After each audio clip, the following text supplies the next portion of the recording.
Vanessa and Brooke were the last people anyone expected to become killers.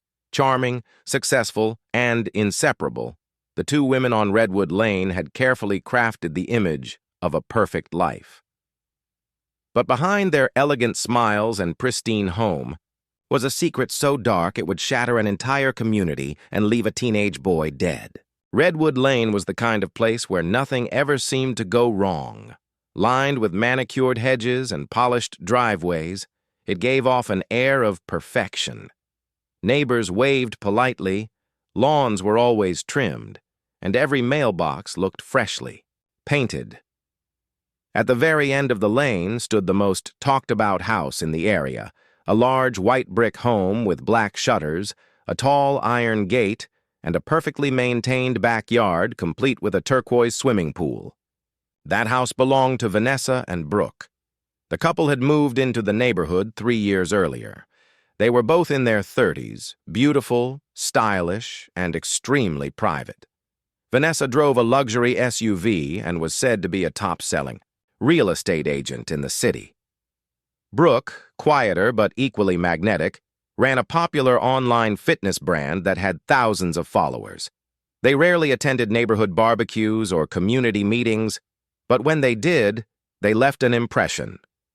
Everyone thought they were the perfect pair, smart, successful, and clearly in love. Every Saturday, a teenager named Jason arrived at their home around noon.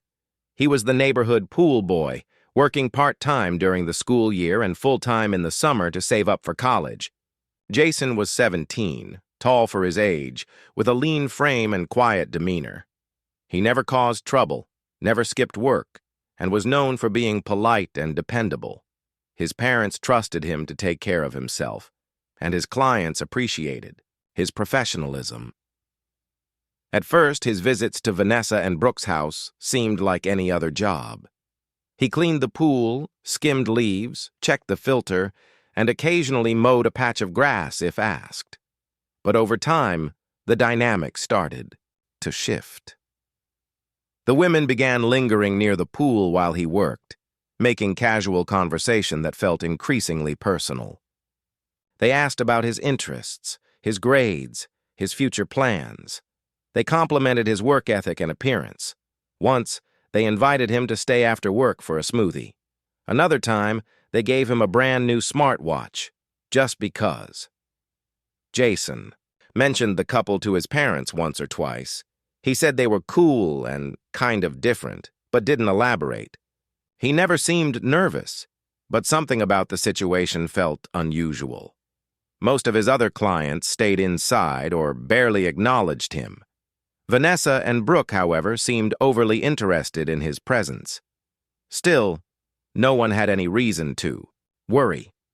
Jason always came home on time, followed a tight schedule, and showed no signs of trouble. His friends teased him about working for the hot lesbians on Redwood Lane, but he laughed it off. To them, it was just another harmless story about suburban oddities. But behind those hedges and locked doors, something darker was taking shape. Vanessa and Brooke were not just wealthy women with a beautiful home. They were watching Jason closely. And whatever it was they wanted, they weren't going to stop at polite conversation. Something unspoken passed between them each time he arrived. Something that was about to spiral far beyond anyone's expectations. Jason's disappearance began like a quiet ripple, barely noticed at first. On a warm Friday afternoon in late June, he left his house with his usual backpack and a bottle of water, telling his mom he was heading to the last job of the day, Vanessa and Brooke's house on Redwood Lane. He had cleaned their pool dozens of times before, never staying more than 2 hours. But this time, he didn't come back. His mother waited until sunset, assuming he had stopped to hang out with friends afterward. But when darkness fell and his phone went straight to voicemail, panic set in. By midnight, his parents had called the police. At first, the investigation moved slowly. Jason had no history of running away or behavioral problems. He was doing well in school, had never been in trouble, and was weeks away from receiving a scholarship offer from a local college. His disappearance made no sense. Police traced his phone's last known location. It pinged from somewhere near Redwood Lane around 4:12 p.m. After that, nothing. Officers canvassed the neighborhood and quickly zeroed in on Vanessa and Brooke's house. Jason's bike was still leaning against the side of their garage.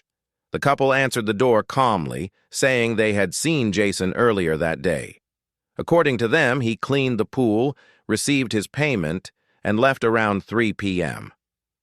When asked about the bike, they claimed he must have forgotten it or decided to walk somewhere else. They didn't seem particularly alarmed. The officers took note of their composure. Something didn't feel right. Jason's bike was locked but untouched. The pool equipment was still out, as if he had been interrupted in the middle of his work. His time card, which he always filled out at each job, was missing. The details weren't adding up. Things took a darker turn when one of Jason's friends came forward with a story. About a week before his disappearance, Jason had told him he had been invited inside Vanessa and Brooke's house. He said they wanted help moving a heavy mirror in the upstairs hallway. Jason said they were friendly and even offered to let him take a swim afterward. It sounded odd but harmless. He'd mentioned it casually, like it was just another part of the job. Now that story took on a different meaning. Investigators requested access to Vanessa and Brooke's home, but the couple declined. Without a warrant, the police could do little. Surveillance footage from a neighbor's front door camera became the first real breakthrough. It showed Jason walking up the driveway at 1:47 p.m. He was carrying his usual supplies, dressed in his pool uniform, and looking relaxed. No footage showed him leaving. The footage was enough for a judge to approve a search warrant. When police returned 2 days later, they went through the house room by room. At first, everything looked pristine. White walls, modern furniture, gleaming countertops. But in the basement, hidden behind a folding bookcase, they found a locked door. Behind it, the air was cold and sterile. There was a mattress on the floor, handcuffs attached to a metal frame, and small holes in the ceiling that appeared to be fitted for hidden cameras. No one said it out loud, but the implication was chilling. Jason hadn't left the house, and whatever had happened behind that door was only the beginning. The house on Redwood Lane quickly transformed from a symbol of wealth and elegance to the center of a disturbing investigation. The discovery of the hidden basement room had already sent shockwaves through the neighborhood, but the absence of Jason's body left a lingering question. Where was he? Cadaver dogs were brought in the following day. Their handlers led them through the house slowly, allowing them to sniff every corner. Upstairs, nothing raised concern. But once they entered the basement, the dogs became agitated. They barked and scratched at a section of the wall behind the mattress, a spot that seemed solid and ordinary at first glance. Investigators tapped along the wall until they heard a faint, hollow echo. A panel was removed, revealing a hidden crawl space. Inside it, the air was thick with chemical fumes, and the temperature was unnaturally cool. Something had been stored there recently and cleaned. Wrapped in plastic, officers found a bundle of clothing, a pair of sneakers, and a blood-stained towel. A wallet was also discovered, confirming the items belonged to Jason. His driver's permit and some folded cash were still inside. Nearby, a small plastic container held used medical syringes. Preliminary lab tests found traces of sedatives, commonly used in veterinary procedures. Someone had gone to great lengths to erase evidence, but not everything had been successfully hidden. The property was evacuated, and a forensic team returned to search the remaining walls. They noticed inconsistencies in the layout of the basement compared to the original blueprints of the house. A small space near the water heater, marked as accessible on paper, appeared to be sealed off. When the panel was finally broken open, the stench was undeniable. Inside, partially concealed under insulation and more layers of plastic wrap, was the body of a teenage boy. The face was discolored and swollen, but the clothing matched the items recovered earlier. An autopsy would later confirm it was Jason. He had been dead for days. Toxicology tests showed high levels of sedatives in his bloodstream. There were no defensive wounds, no signs of external trauma. He had likely been unconscious when he died, suffocated while completely helpless. The discovery shook the investigation to its core. Vanessa and Brooke, still insisting they had nothing to hide, were immediately taken into custody. During the ESI search, officers also found receipts for the sedatives, ordered under a fake pet name through a veterinary supply website. The deliveries were traced to a nearby P.O. box registered to Brooke's fitness company. While the evidence was mounting, the most chilling revelation came not from physical proof, but from the atmosphere of the crime scene. The basement room had been carefully designed, not just for concealment, but for control. The placement of cameras, the chains, the wipes, all suggested this was not a spontaneous act. It had been planned. For neighbors and detectives alike, the realization settled in slowly and heavily. This wasn't an accident, a moment of panic, or a failed prank. It was something far more sinister. Jason hadn't stumbled into danger. He had been lured, trapped, and silenced. And now, the question shifted from, "Where is Jason?" to, "How many other secrets had these women buried beneath their perfect lives?" The hard drives found in Vanessa and Brooke's home were packed into evidence boxes and rushed to the forensic lab. Investigators hoped they would provide context, possibly motive, maybe even proof of how long this had been going on. What they uncovered was far worse than expected. The footage stored on those drives painted a terrifying picture of obsession, manipulation, and premeditated cruelty. The first batch of files contained surveillance footage, hours and hours of Jason. Much of it appeared to have been recorded without his knowledge. Small cameras, cleverly disguised among outdoor lights and interior decorations, had been placed to track his every move. Jason was seen cleaning the pool, changing into his uniform behind the trees, wiping sweat from his brow, and occasionally sitting down to rest. The camera angles were precise, deliberate. Vanessa and Brooke had been studying him for months. What began as subtle surveillance quickly escalated. Other folders on the drives revealed something far more calculated. Hidden camera footage showed the couple watching Jason from inside the house, commenting on his behavior, planning his schedule. A detailed document listed the dates of his visits, times he arrived, how long he stayed, and notes about his demeanor.